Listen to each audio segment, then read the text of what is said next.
Votre invité, Sonia Mabrouk, Stanislas Guerini, délégué général de La République En Marche. Vous êtes à un âge, Stanislas Guerini, où on peut encore vous demander justement quel âge vous avez précisément. J'ai 37 ans. Vous êtes donc né en 82, très largement concerné par la réforme qui va donc s'appliquer à la génération née à partir de 75 pour le régime général. Ça, on le verra, le Premier ministre l'annoncera tout à l'heure, mais il a d'ores et déjà bien posé le cadre sur ce sujet. Il a dit qu'on souhaitait ni faire une application brutale de la réforme, parce qu'on va quand même faire une grande transformation de notre système de retraite. Donc effectivement, personne ne comprendrait qu'on bascule de façon brutale, et en même temps, on veut effectivement pas renvoyer, oui, on s'y habitue, on veut pas renvoyer une réforme au calendrier grec, le faire sur un scénario comme les Italiens ont pu le faire, et dire que c'est dans 40 ans que s'appliquera la réforme. Donc entre les deux, il faut trouver le juste équilibre. Ce serait assez équilibré pour vous, la génération 75 pour le régime général et 85 pour les régimes spéciaux, oui, sans vous faire dire ce que dira tout à l'heure le Premier ministre. Il me semble que c'est assez équilibré dans le sens où quand on a 50 ans, puisque c'est à peu près ça la génération 75, si je calcule bien, il me semble que c'est l'âge où on commence effectivement à se dire, bon, je me projette vers ma retraite, j'y comprends rien. C'est quand même l'occasion aussi de redire que le système actuel, c'est un système auquel personne ne comprend rien. Ces 42 systèmes, vous savez, hier je faisais une réunion dans ma circonscription, il y a un truc que les gens entendent vraiment bien et qui veulent, c'est qu'on sorte de ce système de 42 systèmes en parallèle où personne ne sait dire à un moment T quels sont ses droits à la retraite, parce que c'est totalement inadapté avec le monde du travail tel qu'il se construit. Ce que veulent les Français, Stanislas Guerini, c'est que tout à l'heure à midi, ce soit carte sur table. Est-ce que ce sera le cas? Est-ce que vous allez enfin dévoiler les détails et arrêter les grands principes? Mais exactement comme nous avions dit que nous le ferions. Et je crois que c'est une marque aussi de cette majorité. Vous savez, le débat qu'on a là, je trouve qu'on l'a retrouvé avant chaque grande réforme qu'on a pu faire. Avant la réforme de la SNCF, on nous disait « vous n'allez pas faire ce que vous avez dit que vous feriez ». Eh bien, précisément, on a fait exactement ce qu'on a dit qu'on ferait. Et je crois que c'est une caractéristique de cette majorité, du président de la République, de faire ce qu'il a dit qu'il ferait. Autre caractéristique quand même que vous reconnaissez. Ce sera précis, ce sera exhaustif, ce sera détaillé, parce que nous avions dit que mi-décembre, à l'issue des discussions avec les organisations syndicales, parce que nous avons voulu faire avec elles, eh bien, nous donnerons les détails du futur projet de loi. Stanislas Guerini, pardonnez-moi, il faut arrêter. Ce projet de loi doit arriver rapidement. Justement, pourquoi? Confusion.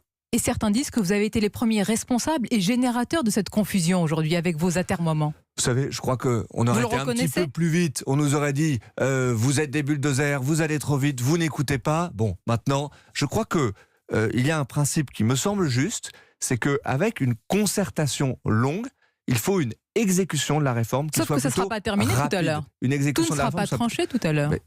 Pour la bonne et simple raison qu'il y a un projet de loi à venir. On va continuer à discuter. Et que l'Assemblée nationale, ça existe. Ça va continuer les discussions. Y compris que nos oppositions auront des choses à dire. Et donc c'est bien naturel et légitime que le débat puisse se faire. Mais je ne parle pas du débat parlementaire, je parle des discussions, des négociations avec les syndicats. Tout à l'heure, malgré les annonces, ça va continuer? Je crois qu'il faut distinguer deux choses. Oui ou non? La question est claire, Stanislas. Oui, je vous réponds clairement. Mais pourquoi? Parce que une fois qu'on a posé les grands principes sur la table du projet de loi, alors on ne va pas relancer un round de négociation pour dire on remet tout en cause. Non, les principes, ils seront posés sur la table. En revanche, ce qu'on a toujours dit, c'est qu'il va falloir accompagner branche professionnelle par branche professionnelle pour que les uns et les autres puissent rentrer dans ce futur système de retraite universel. Donc les discussions par branche vont se poursuivre. Les discussions par branche, et c'est bien naturel, vont se poursuivre, mais avec des grands principes qui auront été posés sur la table. Alors ce n'est pas un secret qu'il y avait une différence de vue majeure entre Matignon et l'Élysée sur la réforme. Matignon ne voulait pas d'une réforme systémique, mais paramétrique avec des mesures budgétaires. Elles sont écartées tout à l'heure. Vous savez, vous faites non de la tête alors que vous savez que oui. Cette opposition entre systémique et paramétrique, elle est importante, pardonnez-moi. Rien dire. Mais parce que tout est paramétrique dans une réforme des retraites. Donc il y a des mesures budgétaires. Quand on dit, Sonia Mabrouk par exemple, qu'on va donner un bonus dès le premier enfant pour les femmes, parce que c'est ça qu'on va faire. Premier enfant, deuxième enfant, ce sont bien des paramètres. On parle pas de la même chose, monsieur Guerini. Vous parlez de la remise à l'équilibre du système. Vous parlez de la remise à l'équilibre. Et pourquoi moi je dis que c'est inhérent à la réforme qu'on veut faire? Parce qu'un système qui est déséquilibré, c'est un système qui est inéquitable entre les générations. Cela devrait être un sujet de mobilisation pour les jeunes dans ce pays. Un système qui va générer 10, 12, 15 milliards de déficit en 2025, comme le corps nous le dit, le Conseil d'orientation des retraites, dont font partie les syndicats. Je le précise au passage. C'est un système qui est profondément inéquitable pour les jeunes. Donc nous, on sait ce qu'on ne veut pas faire. Mais ce qu'on ne veut ça pas veut faire, dire, vous êtes en train de nous dire, peser sur les jeunes générations le fardeau de la dette que l'on crée donc il y aura des mesures financières avec des mesures d'équité. Mais on sait ce qu'on ne veut pas faire. Mais Ce qu'on est-ce veut qu'il y pas aura faire- des mesures financières? C'est pas tabou de le dire. Hein. Non, le Si vous Premier voulez ministre justement ne et pas le faire président de la peser tout cela République, sur parce les que jeunes. vous avez dit des oppositions entre Matignon et l'Élysée, je crois pas. Le président Vous et alliez le Premier pas me ministre dire ont oui, mais enfin, toujours c'est été connu. clairs sur le sujet. Oui, il faudra à un moment donné travailler plus longtemps. Et le Premier ministre l'a redit à l'Assemblée nationale hier. Mais je crois encore une fois qu'on aurait tort de faire de ce sujet un simple sujet de budgétaire, comme si ça n'intéressait que Bercy. C'est l'avenir des jeunes générations. Vous savez, moi hier, toujours dans cette même réunion que j'ai fait dans ma circonscription, il y a des jeunes qui étaient là. Mais les jeunes aujourd'hui, ils croient qu'ils n'auront même pas de système de retraite. C'est ça qui est terrible aujourd'hui. Et donc Stanislas nous Guerini, devons créer les un jeunes, système en robuste, partie, parce que ça sera un système qui ils redonnera sont dans la rue confiance aux générations. pour différents points importants, comme justement la valeur du point. Quelle garantie va apporter le Premier ministre tout à l'heure pour justement garantir que ce point ne sera pas manipulé et qu'on n'ira pas vers une retraite à Je dirais qu'il y a l'anglo-saxonne? 2 garanties. La première, c'est que le système de gouvernance qu'on va mettre en place pour gérer notre futur système Qui de va le retraite, gérer? C'est il essentiel. va associer les partenaires sociaux, l'Assemblée nationale qui aussi, Oui. avec tous les syndicats. Et Bercy? Et je pense, et évidemment... Ah bah vous savez que si Bercy attendez, va s'en mêler, Sonia Mabrouk. le point peut être manipulé. Vous savez, sur 1 000 € de dépenses publiques, les retraites, c'est à peu près 370 €. Donc c'est énorme. Je crois que ça serait absurde de dire que le pouvoir public élu doit se désintéresser de ce sujet-là.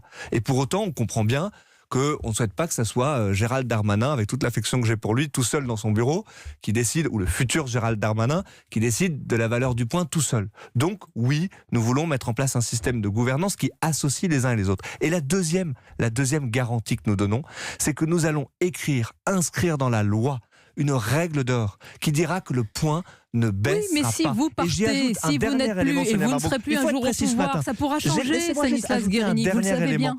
Nous allons indexer la valeur du point, non pas sur l'inflation, qui est très basse, mais sur la valeur des salaires. Et je crois que c'est extrêmement sain dans un système de retraite que, puisque nous allons garder un système par répartition, c'est-à-dire un système où les actifs payent pour les retraités, eh bien, que ce système de retraite repose sur la valeur des salaires. Regardez les courbes. C'est un système qui est bien plus favorable Regardons les courbes, à justement. l'évolution Stanislas de la Guerini, vous retraite avez un telle qu'on l'a devoir actuellement. de clarté et un devoir de vérité sur cette réforme. Pourquoi ne pas mettre en place un simulateur pour que tout le monde fasse ses comptes? Ben, il faudra le faire, bien entendu. Ah, mais quand? bien Non, mais il entendu. faudra le faire. On dirait que vous me parlez des vous calendriers. comprenez bien. Je me méfie vous comprenez maintenant, bien parce que les discussions, ça que- peut durer longtemps Ouais, avec vous vous. avez raison, mais je suis un petit peu bavard, j'en suis désolé. Mais si on veut faire les choses sans léser les gens, il ne faut pas faire des faux simulateurs comme on en a vu fleurir sur Internet, parce que ça, c'est mauvais pour la Mais n'est-ce pas démocratie, de parce que votre ce sont faute parce des que fake vous news. n'avez pas mis en place Mais un à partir du simulateur moment où solide. tous les paramètres n'étaient pas connus, vous comprenez bien que c'est quand même difficile de faire un Certains simulateur. disent que Donc, vous ne l'avez pas mis en place parce qu'il y avait trop de non, perdants mais avec ça, votre ce sont- première mouture ce de sont, réforme. Vous savez, des mauvaises langues, des mauvais esprits, il y en a beaucoup dans la vie politique. Moi, ça fait 2 ans et demi que j'y suis. Je commence à le comprendre un tout petit peu. Mais maintenant que les paramètres seront posés et que les arbitrages seront donnés par le Premier ministre, alors oui, il faudra mettre en place le plus rapidement possible des outils